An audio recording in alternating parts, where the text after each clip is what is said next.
But when people try to argue that she's not the face of our league, Yeah. or if our league would be where we're at without her, you're literally dumb as fuck. Finally, someone who gets it. Finally, someone in the WNBA who understands this thing called business. Hey, Sophie. If they didn't like you then, they sure aren't going to like you now. The most incendiary podcast episode in WNBA history was just released by Sophie Cunningham, and her remarks are going to send shockwaves across the basketball community. The unofficial bodyguard for the Indiana Fever just lost it on. Anyone who dares disparage Caitlin Clark will be completely astounded by what she disclosed. Sophie Cunningham letting it all out and not holding back. She calls out the old guard. She calls out the people out there who refuse to say Caitlin Clark is the face of the league. Cunningham did more than just defend herself in her recently launched podcast, Show Me Something. With Colin Cowherd's The Volume Network, her teammate, she used rhetoric that was so unvarnished and unadulterated that she destroyed everyone who questioned Clark's influence, that the internet is currently being disrupted by it. Yeah. Like, I'm not saying that your job is easy, but when it is a simple call right in front of your face multiple times, what are you doing? Here's the shocking revelation that has everyone talking, though to Cunningham's furious response to Indiana's recent remarks, Fever leadership that rendered her utterly dumbfounded. These days, it goes beyond simple team allegiance.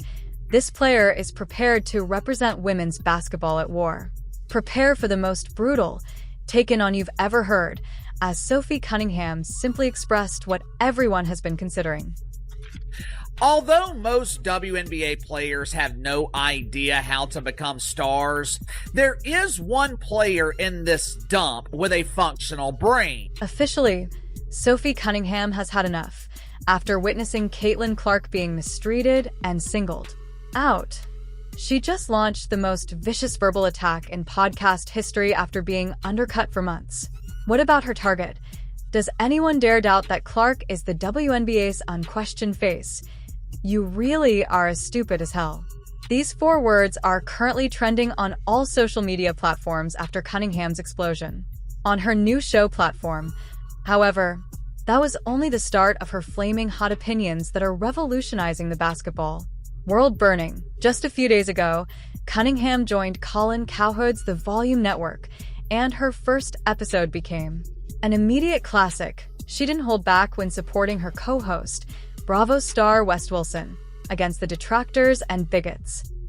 The jealousy of Caitlin Clark was the topic of conversation. Sophie Cunningham was criticizing those who refused to acknowledge that Caitlin Clark is the face of the WNBA. It annoys me, she said, her voice full of fury, when I witness others claiming that Clark isn't the face of. This you're just being incredibly stupid, league. And it literally pisses me off when people are like, she's not the face of the league. Who would be? What? Sabrina? No. No, there's really good, well-known people in our league. I'm not discrediting them. Hell yeah to that. I'm all for that. But when people try to argue that she's not the face of our league, or if our league would be where we're at without her, you're literally dumb as fuck. The impact is real. The figures are real. And anyone who cannot see it is blind. However, this is where the narrative diverges. Utterly crazy. According to people close to the group, recent remarks left Cunningham dumbfounded from the leadership of the Indiana Fever, and her podcast surge may be a direct reaction to behind-the-scenes drama that viewers were unaware of. You have seen players in our league try to toughen up Caitlin. We call her CC. For even when I wasn't on her team, I know the talks that Phoenix had in the locker room of no, we're gonna prove her, we're gonna show her what the W really is. You know what I mean? And I get it to a certain extent. And every rookie coming into the league, that's how you're gonna treat them. But there's just more for her. So it's her second year, and now being on her team and seeing it, I'm what are people doing? Actually, it's just too much. You've witnessed players in our league attempt to make Caitlin more resilient, Cunningham disclosed.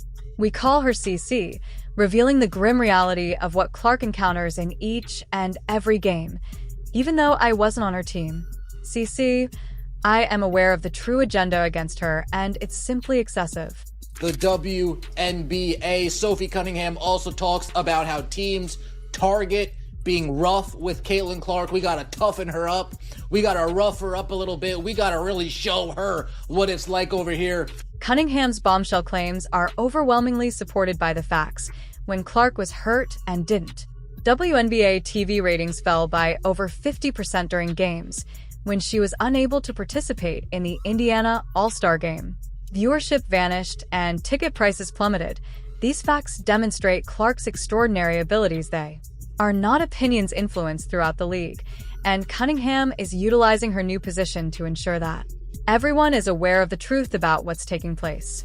Sophie said some very unapologetic things. The kind of things that have made her beloved by Fever fans and continue to have her adversaries and detractors crash out. However, this is what gives Cunningham's podcast eruption even more potency. She is not merely standing up for Clark. She is standing up for her as a teammate because she has witnessed the disrespect from within the organization. Cunningham was allegedly rendered stunned by remarks made by the Fever leadership, which implies even on Clark's own team, there may be conflict. Are there members of the organization that don't quite understand what do they have in Clark? Cunningham's harsh reaction implies that she saw something that went too far, something that infuriated her so much that she had to correct the record on her new podcast site. I mean, she has changed our game in the best possible way in every way. And so just to be alongside of her and maybe relieve the pressure. Cunningham's podcast's blunt honesty is exactly what the WNBA needs at this moment.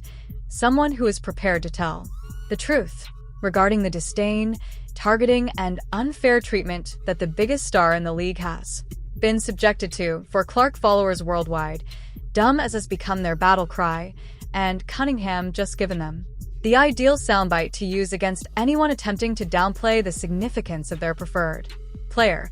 However, this show is about more than just supporting Clark exposing the poisonous culture that permits superstars is the goal. To be singled out and treated disrespectfully without repercussions. Cunningham is revealing problems the league would rather remain undetected. Come on, out of here, get out of here. But it's funny now that, I told the people upstairs, I was like, I will be her Sabrina Carpenter any day to her Taylor Swift. Like, I am so excited for this. And I just think, honestly, she's just a great human too. She has a lot of pressure and a lot of eyes on her shoulders, and she handles it so gracefully, and she's just a great human. So I'm just excited to be a part of something like that. And she passes the ball, which I enjoy. Yes, the significance of this message is demonstrated by the fact that she decided to go thus far in her debut episode. To her. Neither the material nor the talking points were pre-planned.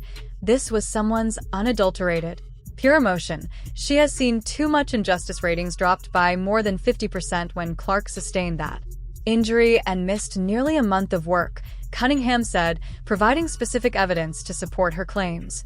How are those statistics possible for anyone to look at and continue to wonder if she represents this leader?